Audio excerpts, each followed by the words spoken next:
It was not as shocking an epiphany as it should have been. I had long heard the whispers, long seen the signs, long felt something was wrong. Seriously wrong. The truth is I knew. Deep down I knew. I had known for months but couldn't believe it. Didn't want to believe it. Refused to believe it. I made excuses to myself. And to others. I branded the accusations nothing more than rumors, drunken misinterpretations, or malicious lies. I metaphysically stuck my fingers in my ears and placed my hands over my eyes to block out the harsh truth that was screaming in my face. My figurative partner in crime, my best friend and protector since my arrival on the streets, had a real partner in crime, and their felonies were brutal, vicious, and vile. Drugs, thefts, beatings, sexual assaults.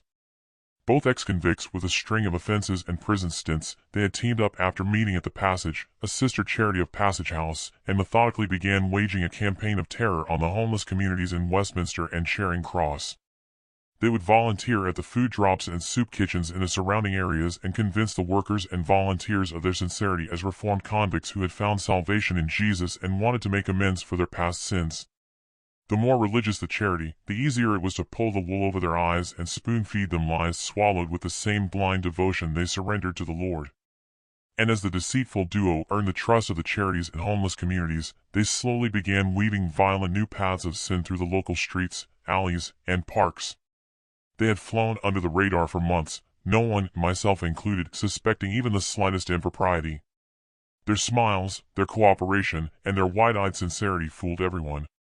And the charities treasured my street mate for the same self-serving reasons I did, his muscle and his skills as a fighter. He was a valuable asset in keeping order amongst the homeless ranks during food distribution. His physical presence alone was intimidating, his willingness to use physical force at the slightest provocation ensured order and compliance. Few would question him. Even fewer would confront him. He was a veritable godsend to all charities hoping to feed their online brands with photos of happy, disciplined itinerants appreciatively lined up for benevolent tokens of generosity. He offered his voluntary services to many, and they all willingly accepted without question. They all willingly turned a blind eye to the occasional burst of violence and random act of theft. As I did, they all turned a deaf ear to the stories as they started to surface. As I did, he was too good for the brand. The red flags slowly started to appear. An accusation of rape was directed at his other associate. The woman was homeless, a drug addict, and mentally ill. It was waved away as a misinterpretation of his kindness. The charities believed him. I believed him.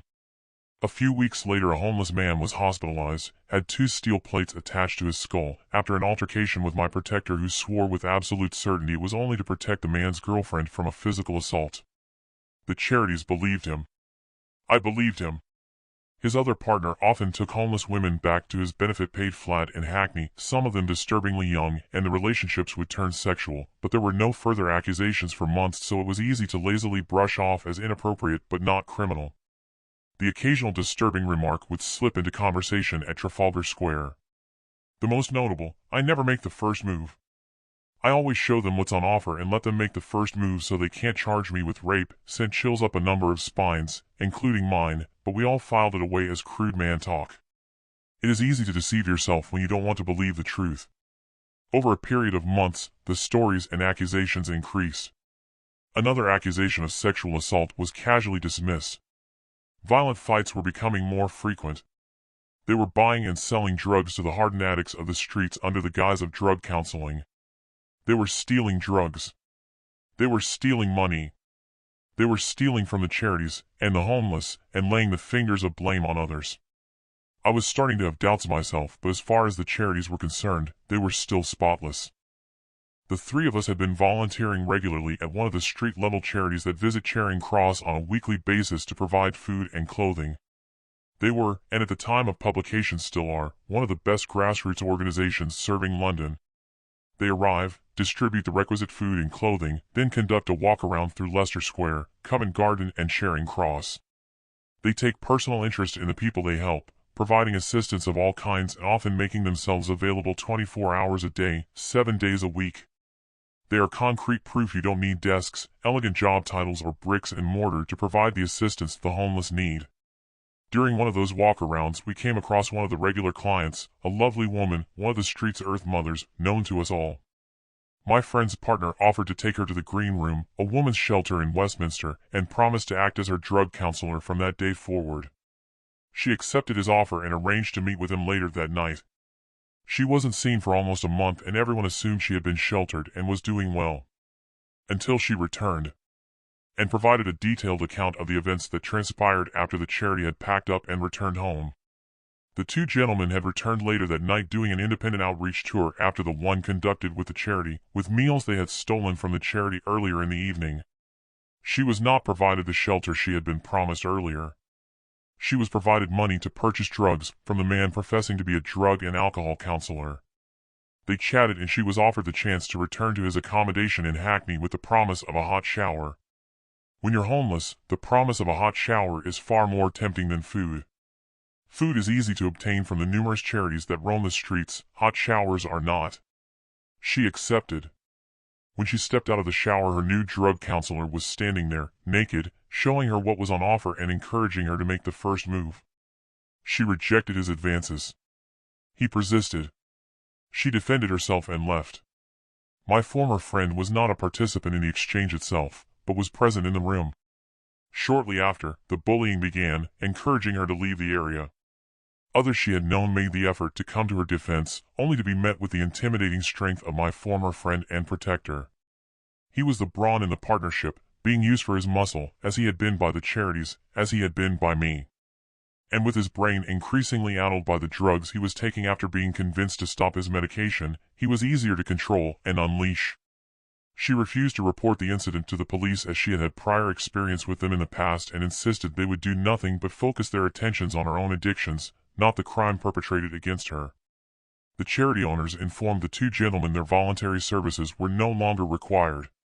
They gave no indication of pursuing the matter further beyond trying to convince the woman to report the crime. When I suggested reporting it to the police themselves, they disagreed, saying they had dealt with the matter by dismissing the gentleman who would likely move on, thus solving the problem. I disagreed. On November 7, 2019, I reported the incident to the police online through their Twitter account. I provided the details as I knew them and ran through the various rumors and alleged incidents that had occurred over the past few months. Following instructions, I traveled to the police station at Charing Cross where I was questioned about the report I had submitted and sent on my way. I knew my testimony in itself wasn't enough to arrest them but hoped it would lead to an investigation. At least it was on record, at least it was on paper. I explained my actions to the charity owners who expressed disappointment. They were handling the matter their way. I was assured not to worry, the cat was out of the bag now, but they would deal with that and not to blame myself for the potential complications it would bring them. They were the only people I had informed of my actions and been promised the information would stay with them so I wouldn't get the dangerous reputation of being a grass amongst the homeless community. Word still got out. On December 8, 2019, I was attacked at Trafalgar Square.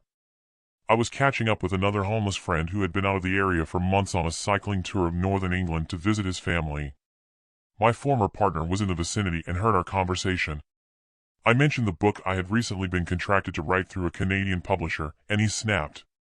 He suddenly rushed up to administer a headbutt. I dodged it but took a wild swinging punch to the shoulder that knocked me off my feet. I leapt up, narrowly avoiding a kick, and ran. He raced after me, shrieking I couldn't hide. I had played my last Joker card. He was going to find me and kill me. He was going to kill my family.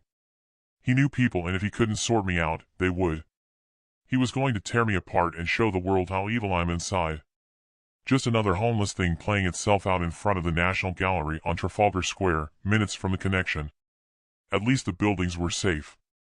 I ran into the new Pret a Manger coffee shop that had recently opened at St. Martin-in-the-Fields screaming for help. Being on a first-name basis with the staff, they allowed me to seek sanctuary there and promised to call the police if he came in and started to cause trouble.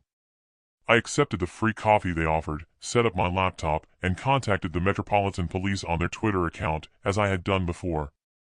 I also contacted the charity who knew of the situation, and the owners abandoned their plans for the day to come to the area. He entered the store and began pacing up and down the aisles threatening to tear me apart and show the world how evil I'm inside. I was skating on thin ice and needed to walk. He didn't care who my family was, he was going to kill them. Customers started leaving the store. He took a seat behind me shouting I was evil, needed to be torn apart, and he was going to bring me a lot of pain. I was so terrified my bladder was screaming for release, but I was too scared to move from the table.